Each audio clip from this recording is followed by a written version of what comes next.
Dumating ang babaeng CEO sa construction site.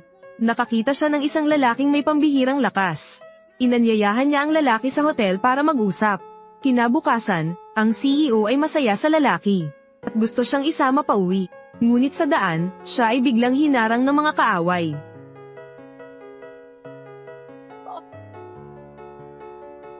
CEO Jiang. Ano iyon? May sasakyan na hamarang.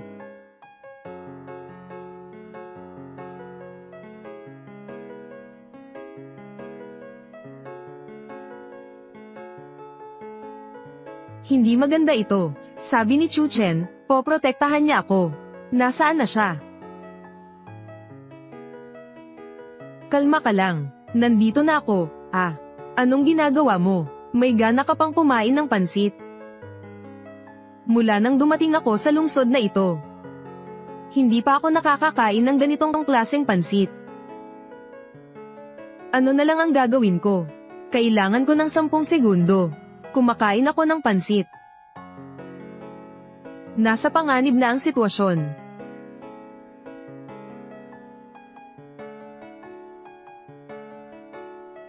Wala akong pakialam kung sino man kayo. Sugod na. Sino ba yung tanga na yon? Patayin ninyo siya. Opo. Ang dami namang mumo ng pansit.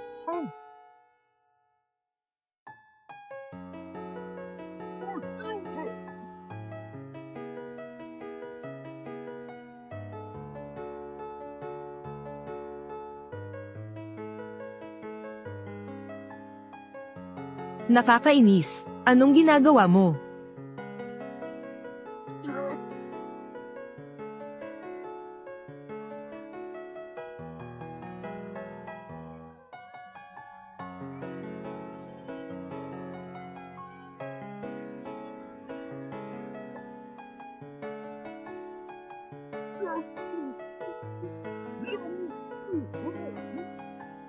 Hindi pwedeng madumihan yan.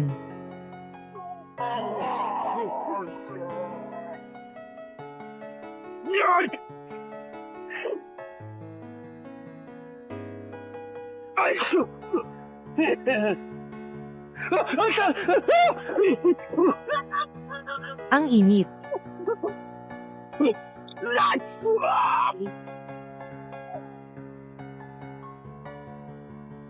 $100 lang naman, di ba?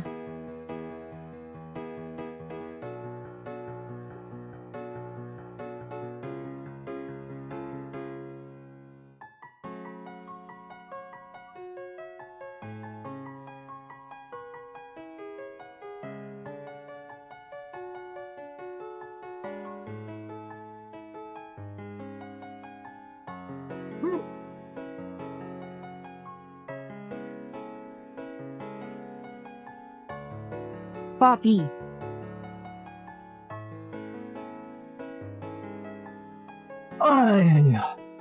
Oras ng pag-aaway. Hindi sapat para magluto ng noodles. Tara na. Ikaw. Sino ka ba?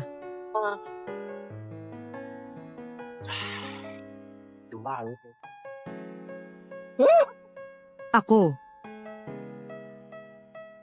Chu Chen. Anong nangyari sa iyo? Matagal mo nang mahal si Jiang Yi. Bakit hindi mo sinabi sa akin? Dalaga, magpaliwanag ka naman. Ang kasintahan ko. Ako, hindi naman ako nagsabi niyan. Bukod pa rito, siya ang may gusto noon. Tama. Ngayon tinatawag na niya akong manugang. Ngayon agad-agad, umalis ka na sa grupo. Tapos ipaliwanag mo ng maayos sa nanay ko.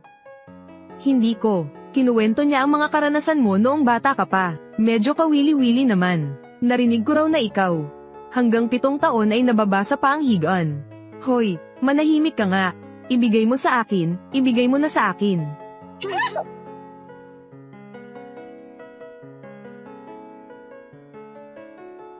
Nanay, Chu Chen, inaapi niya ako. Hindi mo siya dapat tawaging nanay. Siya ang nanay ko. Aba, nababaliw na ba siya? Jiang Yi, kung manggahal si Chu Chen na saktan ka, sabihin mo lang sa akin. Itutuwid ko siya. Jiang Yi. Ako ang nagligtas sa iyo, ah.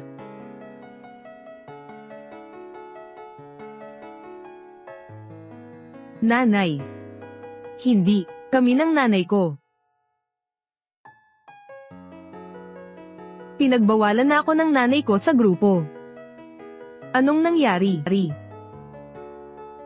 Anak niya naman ako, ah. Iuwi mo si Jiang Yi. Kung hindi, huwag ka nang umuwi. Isa pa, pinalitan ko na ang password. Kailangan ba talaga? Hindi naman ganoon dati. Kakadating lang ng nanay ko dito. Naging ganyan siya. Mabait naman ang nanay ko dati. Pagpunta sa Blue Star, nagbago siya. Mahilig maglakbay ang tatay ko noon. Pagdating dito, naglakbay-lakbay para mag-aral ng modernong teknolohiya. At ang ate ko ay mas malala pa, mga time traveler tayo. Bakit kailangan pang magpakitang tao? Kailangan ko munang makausap si Jiang Yi. Kung hindi, hindi ako makakauwi. Chu Chen, pumunta ka sa opisina ko.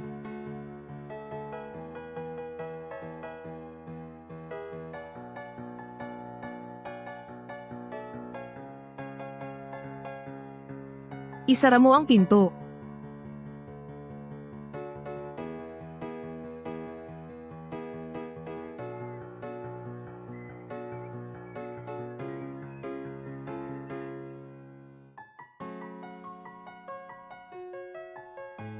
Isipin mo nga. Ginawa kitang girlfriend ko. Ano sa tingin mo? Pinagloloko mo ba ako? Umalis ka na sa family group namin. Anong sinasabi mo? Ngayon na, iyan ang pamilya ko. Tita. Inaaway na naman ako ni Chu Chen.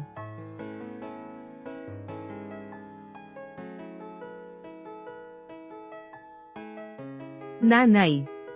Si Chu Chen, sinabi ko sa iyo, na inaaway si Jiang Yi. Sasaktan kita. Simula ngayon, huwag kang umasa ng pera. Binigay ko na lahat ng pera kay Jiang Yi. Nako, ito, nanay. Ano ang gusto mong gawin? Gusto lagi ng nanay mo na mag-asawa ka na. Alam na pala niya iyon. Pareho tayong makikinabang.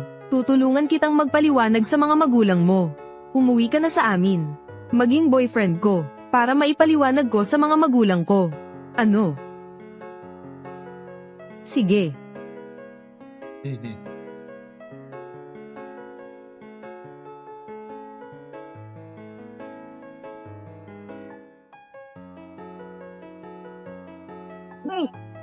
Ano ang balak mo? Kung tayo'y magkasintahan na, dapat manligaw muna. Hindi na kailangan. Uwi ka sa amin mamaya. Makikilala mo ang mga magulang ko. Nay, tay, siya po ang boyfriend ko. Chu Chen.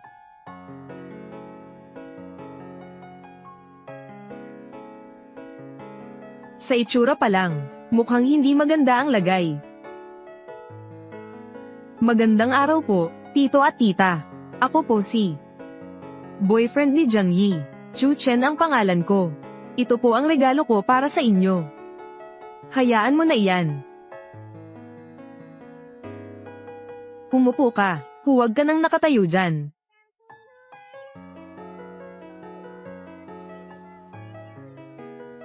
Hindi mo pa sinasabi sa akin. Ganon na naman ang ugali ng mga magulang mo. Walang problema, maganda ako. Siyempre, pinagmamalaki nila iyon. Chu Chen, narinig ko, na isa kang tauhan ni Jiang Yi. Opo. Pinoprotektahan ko ang kaligtasan niya. Pagprotekta. Pinag-isipan mo na ba ng mabuti ang istorya ng isang CEO at ng bodyguard niya? Gusto mo bang umakyat sa langit? Tatay, hindi. Hindi niya iniisip iyon. Isang ordinaryong tao na pinapansin ng gobernador. At nagpadala ng mga bodyguard para protektahan si Jiang Yi. Babala ko lang sa iyo. Ang anak kong babae ay napakahalaga. Mahal siya ng gobernador. Huwag mong isipin Ang mga maruruming plano na iyan, para lokohin si Jiang Yi. Kung hindi, ang mga kahihinatnan, ay hindi mo kakayanin. Tama. Tama ka. Huwag ka nang magsalita, kumain na lang tayo.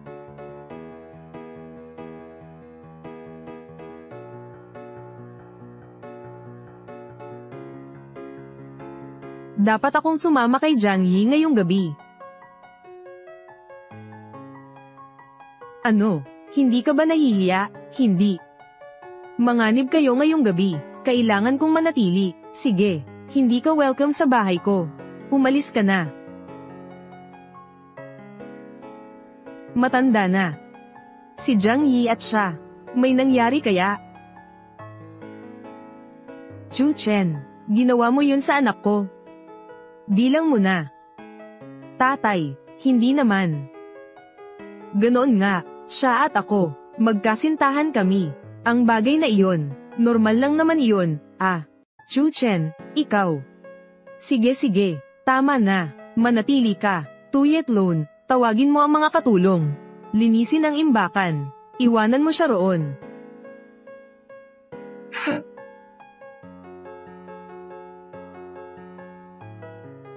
Marami silang tao. Kung ang pamilya Jiang ay magkakalat, hindi ko matitiyak kung kaya kong protektahan silang lahat.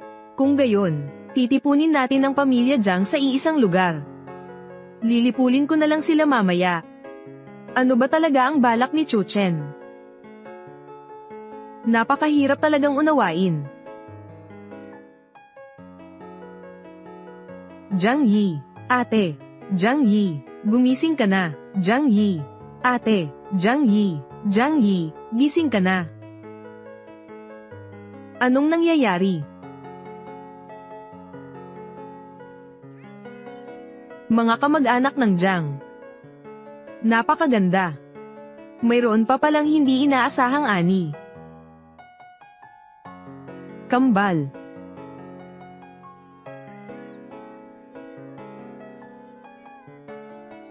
Huwag kang mag-alala. Magiging komportable kayo. Huwag kang lumapit. Huwag.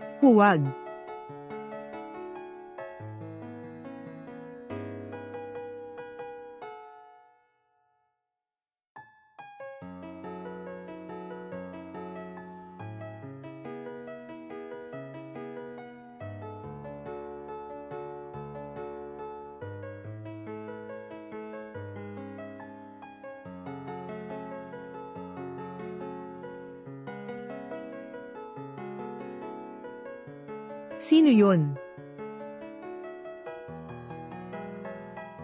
Ano ito? Sino ang tumutulong sa atin? Siya ba yun? Ano? Ito ang espada ko. Sa'yo. Oo nga. Ako ito noon. Idinisenyo ayon sa anyo ng espada ni Bathala. Kaya naman pala. Ang espada ni Bathala. Siya pala iyon, ang espada ni Bathala. Espada ni Bathala, ikaw ba yan? Sino ang palihim na nasa likod? Bakit hindi nagpapakita? Hindi ko kaya, karapat-dapat ka ba?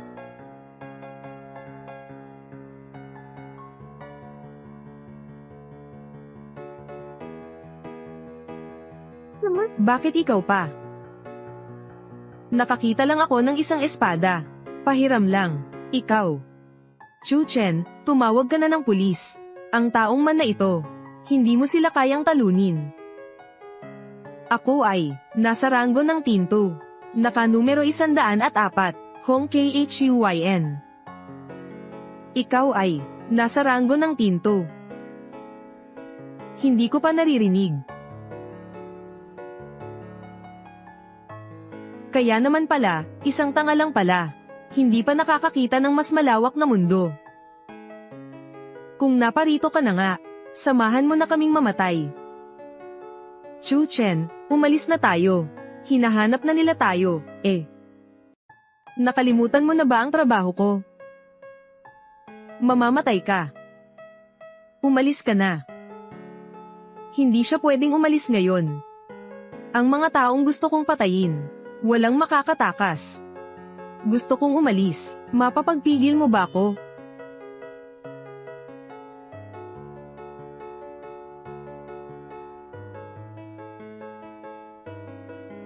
Nasaan na? Saan siya tumakbo? Walang nararamdamang hininga. Umalis na siya. Okay lang. Patawarin na rin natin siya. Basta. Nandito pa naman ang pangunahing ulam. Ate, sabi ko na sa iyo. Hindi siya mapagkakatiwalaan. Ano ba yon? Ang makakapagligtas sa'yo. Tingnan mo. Nasaan na siya? Jiang Yi, sinabi ko na sa'yo, wala ka pang karanasan sa pag-ibig. Kaya madali kang maloloko ng iba. Sige, ikaw na ang mauna. Huwag mong hawakan ang anak ko. Isa pang sagabal. Kung ganoon, mamatay ka na. Tatay, mahal ko. Sige. Tingnan mo nga, nakakatakot naman ito.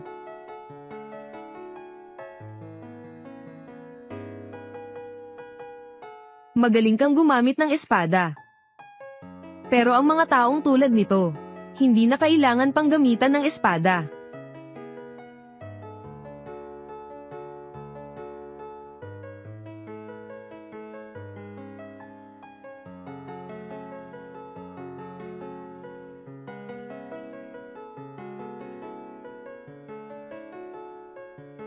Ang mga bagay na ito, hindi na kailangan pang gamitan ng espada. Ikaw ang nagligtas sa lungsod ng Kenhai, ang Diyos na iyon. Ikaw ba ang bayani na iyon? Chu Chen. Ikaw ba ang Diyos na iyon? Espada Sagrada. Chu Chen, totoo bang ikaw ang Espada Sagrada? Imposible. Kung ako siya, hayaan ba nilang tumayo lang sila rito at mag-usap? Kanina ko pa sana sila pinatay. Di ba? Oo naman, tama ka. Yung Diyos ng Espada, mas gwapo siya sa'yo. Buti naman, muntik na akong matuklasan. Kainis. Patayin ninyo siya para sa akin. Chu Chen, mag-ingat ka.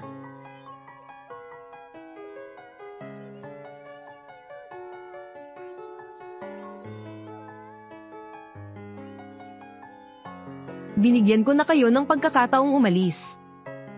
Gusto nyo pa bang turuan ko pa kayo ng leksyon? Hahanap kayo ng kamatayan.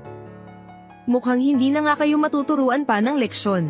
Pero ako, marunong pa rin naman ng kaunting martial arts.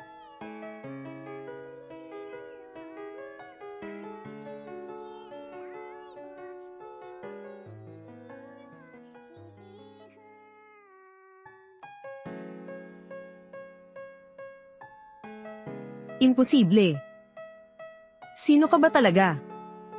Ang lakas mo. Bakit wala ang pangalan mo sa star ranking? Wala ka nga sa top 10. Sabi ko na nga ba, ranggo ng mga bituin. Hindi ko pa naririnig ang pangalan niyan. Hindi maganda ang sitwasyon. Retreat.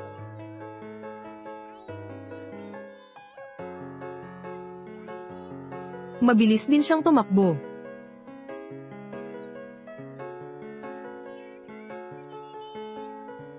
Chu Chen. Talagang salamat sa iyo sa pagkakataong ito. Dati nang dahil sa akin ay nabulag ako noon. Tito, ayos lang po. Hahayaan mo na lang silang ganoon. Hindi mo hahabulin. Hindi na kailangan.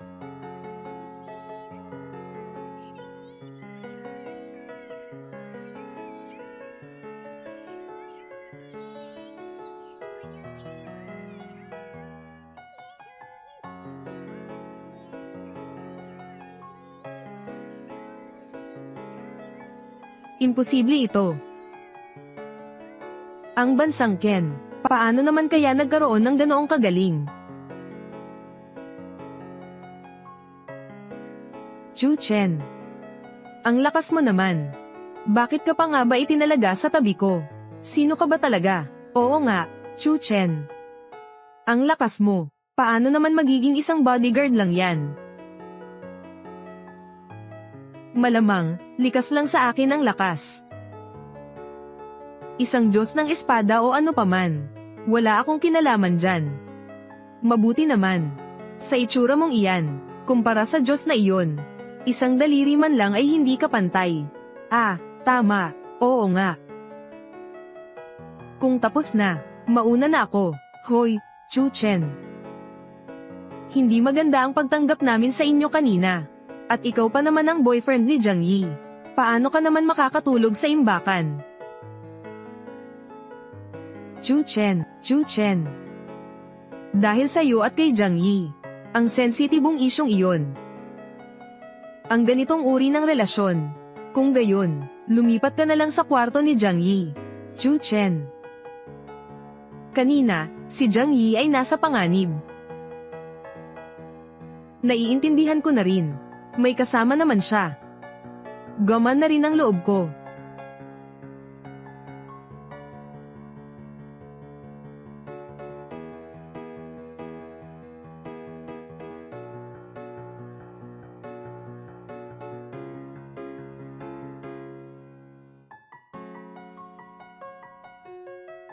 Subukan mong sabihin, isang kama lang ang kwarto mo. Saan ako matutulog? Ano bang iniisip mo? Bahala ka na, huwag kang aakyat sa kama ko. Gusto mo bang maligo muna?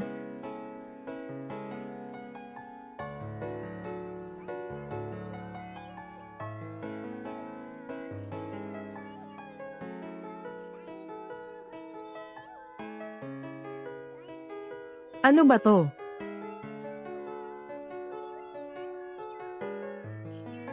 Hoy, hindi, wala ka namang mapagtutulugan sa kwarto mo. Sa sahig ako matutulog. Kaka-rating ko lang sa pagliligtas sa'yo. Bahala ka na nga sa buhay mo.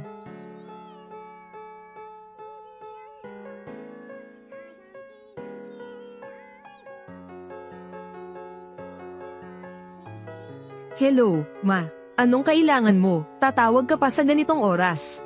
Chu Chen, sinasabi ko sa iyo. Huwag kang tamad ngayong gabi. Ang CEO ng Tian Corporation. Siya ang pinakamagandang babae sa bansa. Kailangan mong protektahan siya ng mabuti.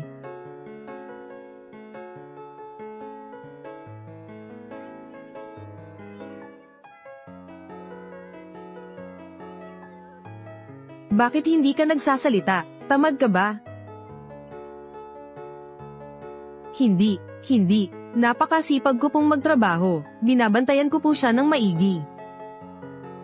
Bantay sarado pa nga. Akala mo ba totoong girlfriend mo siya? Bantay sarado pa rin ngayon. Magkasama kayong natulog. Opo, inay. Ang pamilya natin. Ipasok niyo na po ulit ako.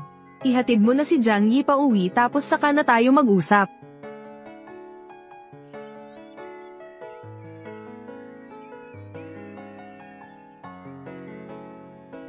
Ano bang gagawin mo? May bahay ka naman, bakit hindi ka umuwi?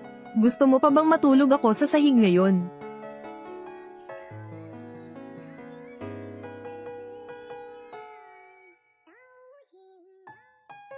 Matulog na tayo.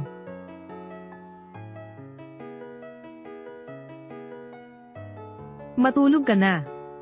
Sino ang nagsabi sa iyong umakyat ka sa kama ko? Bumaba ka na. Kung ayaw mong makasama akong matulog. Kung gayon, maghanap ka ng paraan mo. Hindi ako matutulog sa sahig. Chu Chen, ang sama-sama mo naman. Maaari ka bang sumigaw ng mas malakas pa? Para marinig ng mga magulang mo. Magkunwari tayong magkasintahan. Maliligtas na ako. Sige, sahig na lang ang higan ko. Gusto mo bang makasama matulog ang isang taong tulad mo? Asa ka pa?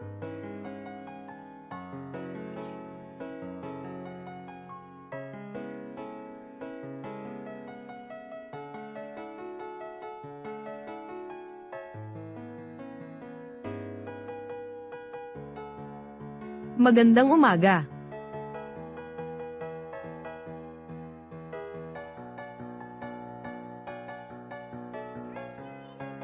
Chu Chen, ang sama-sama mo.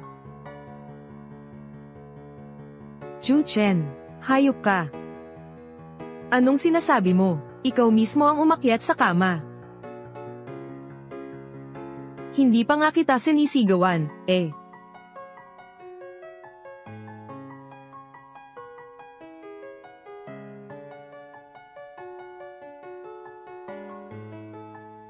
Anong gagawin mo? Jiang Yi, halika na, kumain na tayo ng almusal. Ang kapangyarihan ng liwanag. Aksyon.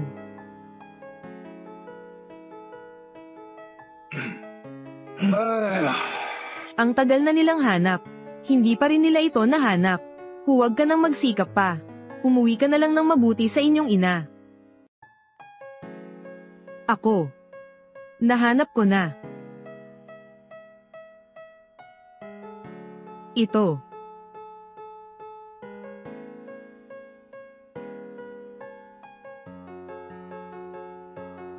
Imbitasyon ito, di ba? Imposible. Paano mo nagawa yun? Tuparin mo ang pangako mo. Pagkatapos kong kumain ng mabusog, magpapakita pa ako sa'yo.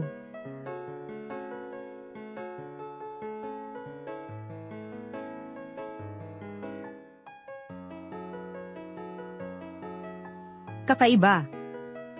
Pakiramdam ko ay nanghihina na ang lakas ko.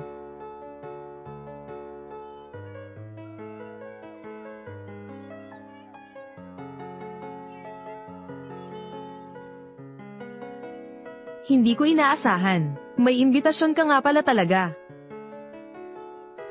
Binili ito sa akin ng ama ko noon. Pero nakalimutan ko na.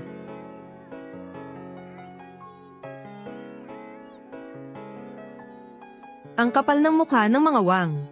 Hindi mo ba nirerespeto si Ginang Shen? Pinipigilan mo pa kami pumasok. Tanga mo. Hindi ninyo sila napigilan. Hindi kayo welcome dito. Ang mga bodyguard ko, ayoko ng 2 torito. Umalis na kayo. Mr. Huang, ano ang ibig mong sabihin? Ngayon, ilulunsad na natin ang AIT-an. At ibibigay sa pamahalaan. Pero pinipigilan ninyo ako. Ano ba ang gusto ninyo? Anong sinasabi mo? Ito ang angkan ng mga wang. Hindi namin kayo tinatanggap. Umalis na kayo. Isang AI na nilikha at binuo ng Jiang Corporation. Ito ang susi para manalo tayo laban sa tribo ng Man. Ngayon ko ito ihahayag. At ibibigay ko ito sa pinuno ng bansa. Kung pipigilan ninyo ako, magkakaproblema kayo. Sugurin ninyo sila. Walang gagalaw. Mga walang silbi. 2 lang silang mahina, pero hindi ninyo sila mapipigilan. Magandang araw, Panginoon.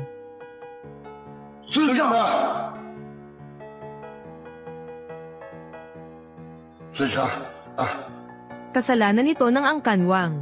Paalisin ko sila ngayon din. Alisin ninyo sila rito agad.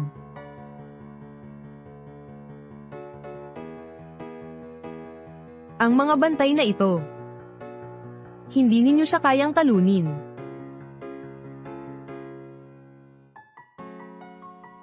Binata ka. Napakabata mo pa. Ngunit malakas ka. Ngayon, sumama ka sa akin. At magtrabaho para sa akin. Pangangalagaan kita habang buhay. At magkakaroon ka ng karangalan at kayamanan. Ang kapal ng mukha mo.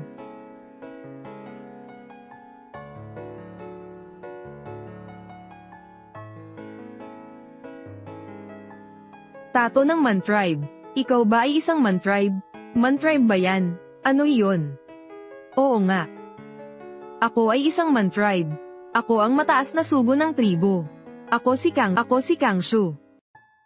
Nakilala na ninyo ako. Isang karangalan iyon para sa inyo.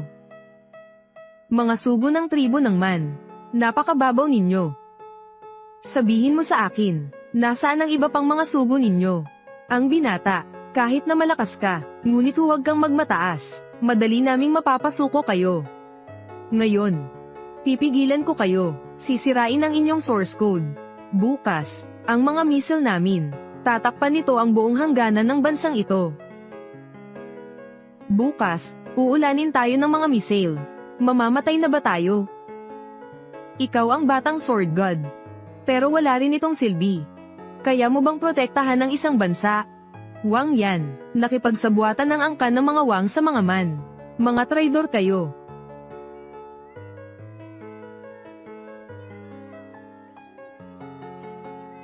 Kailangan ko lang ng pera. Hindi mahalaga ang bansa. Nangako ang mga man na bibigyan nila ako ng maraming pera. Kahit na ipagkanulo ko ang bansa. Ano naman ngayon? Jiang Yi, gustong-gusto ng mga man ang mga taong may talento. Ikaw at ang angkan ng mga Jiang. Sumali na kayo sa kanila. At ibigay ninyo ang AI na ito sa tribo ng man. Magkakaroon kayo ng maraming pera. Magiging mas mayaman ang angkan ng Jiang. Pagkatapos noon, magpakasal na tayo. Tayong dalawa. Magiging makapangyarihan tayo, at pinakamayamang tao sa mundong ito. Ikaw ay isang traidor sa bayan. Wala kang karapatang magsalita, kahit mamatay pa ang lahat ng lalaki sa mundo. Hindi kita pakakasalan. Ikaw. Hayop ka. Magsisisi ka rin. Magmamakaawa ka sa akin. Tama kayo, ano ba yan? Dakpin ninyo sila. Matuwid ang punong lungsod. Kinalaban ninyo ang bansa. Parurusahan kayo ni Ginang Shen. E paano naman si punong lungsod, hay? Kung tutulungan namin ang tribo ng man, protektahan nila kami, pagkatapos ng araw na ito. Kapag ang lungsod na ito ay nasakop na. Pagkatapos, ako ang magiging alkalde ng lungsod. Atake. Walang sino man ang dapat makasakit sa dalawang ito.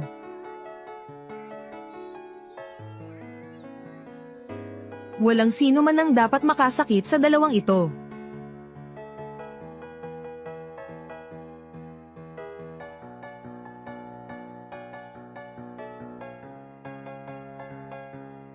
Ate Chu. Ate, bakit ka nandito? Chu Ye. Ikaw ay isang walang silbing babae lamang. Huwag kang makialam dito. Natanggap ko ang utos ni Ginang Shen. Narito ako upang magbigay ng babala sa angkan ng mga wang. Gusto kong makita, sino ang mangangahas na salakayin ng dalawang ito. Ang kapal ng mukha mo.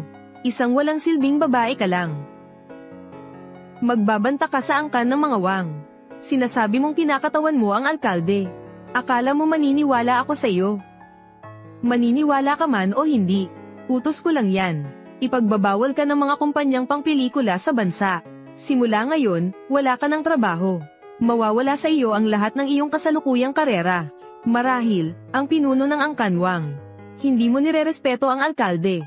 Akala ninyo ba ay nagsisinungaling ako sa inyo? Alam ba ninyo kung sino ako? Ako ay ang ate ninyo. Hindi pa alam ni Jiang Yi kung sino ang kanyang ina. Kalma ka lang. Siya ba ang ina mo? Para ka na ngayong isang payaso. Chu Ye, kung ako sa'yo, mag-iisip ako ng mabuti. Dapat mong pagsilbihan ang angkanwang. Kung kami ay masaya, marahil, simula ngayon, magkakaroon ka ng pagkakataong ipagpatuloy ang iyong karera. Hindi na maganda ito. Mainitin ang ulo niya. Kung magalit siya, papatayin niya sila.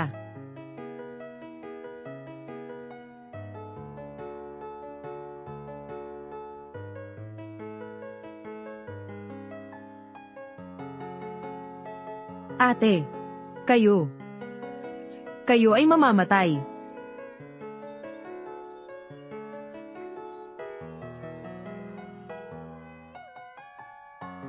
Ate, anong nangyari sa iyo? Pinagbilinan na tayo ni Mama. Huwag mong ipapakita ang iyong kapangyarihan. Hindi ko na kaya, nilate niya ako. Hindi ko naman pinatay ang buong pamilya niya. Naging kalmado na ako.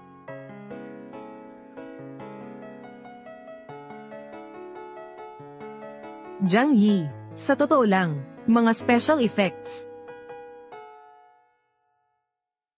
Chuye. Hindi ko talaga inaasahan. Nagagamitin mo ang walang kwentang diskarte na yan. At pananakot sa amin. Ikaw ay isang profesional na artista. Inaakala mo bang ikaw ang bida? Magaling kang ang artista. Susunod, anong prop ang gagamitin mo? Marahil, pwede mong basagin ang isang vase. O kaya'y isang pag-atake na sisira sa mesa. Hindi inaasahan, ang sikat na artista na si Chuye. Ginagamit niya ang illusion effect para lokohin ang lahat. Oo nga, nakakahiya. Bakit niya ginawa iyon? Ang tagahanga ko siya noon. Pero ngayon, nagsisi na ako sa ginawa ko. Ate, tumigil ka na. Sabi na ni Mama, hindi natin dapat ipakita ang ating mga pagkatao. Kung hindi, magkakaroon tayo ng problema.